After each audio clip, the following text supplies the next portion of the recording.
આજે દુનિયા અને આપણી આસપાસના લોકો એ પોતાને જે રીતે મૂલ્યવાન ગણે છે, તો કેવી રીતના એ પોતાના પૈસા વડે, પોતાની સંપત્તિ વડે, પોતાના હોદ્દાઓ પણ અથવા એ પ્રમાણે પોતાની સફળતા, દેખાવ પ્રમાણે વગેરે વગેરે બાબતો દ્વારા અથવા લોકો એમના પ્રત્યે જે પોતાના વિશે અભિપ્રાય આપે છે એ બધું સમજીને પોતાને મૂલ્યવાન સમજે છે કે અમે બહુ જ મૂલ્યવાન છીએ, અમે ખૂબ સારા છીએ.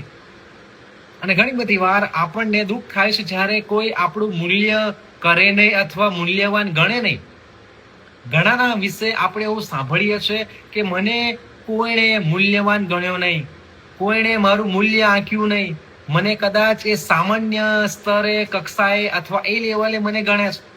પણ વાલાઓ, આપણે દુઃખી થઈએ નહીં, નિરાશ થઈએ નહીં. મારો ને તમારો પરમેશ્વર એ પ્રભુનું વચન એ આપણને યશાયા પ્રબોધક તેનો 43મો અધ્યાય અને 4થી કલમ એવું કે છે, તું મારી દ્રષ્ટિમાં મૂલ્યવાન થયો છે, મેં તારા પર પ્રેમ રાખ્યો છે.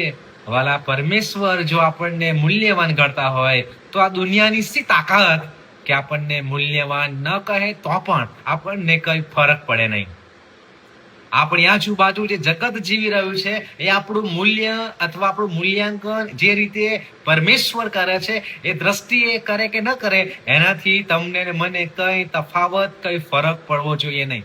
દુઃખી થઈએ નહીં, કેમ કે આ જીવ તો પરમેશ્વરે આપણને વચન આપ્યું છે કે તું મારી દ્રષ્ટિમાં મૂલ્યવાન છે. એનાથી વિશેષ આપણે શું જોઈએ? કેમ કે એ પ્રેમ કરે છે, એ પ્રેમ કરે છે. આજે પણ આપણે મૂલ્યવાન છીએ અને મૂલ્યવાનમાં આનંદ કરીએ, પ્રભુમાં વિશ્વાસુ જીવન જીવીએ. પ્રભુ સર્વને આશીષ આપો.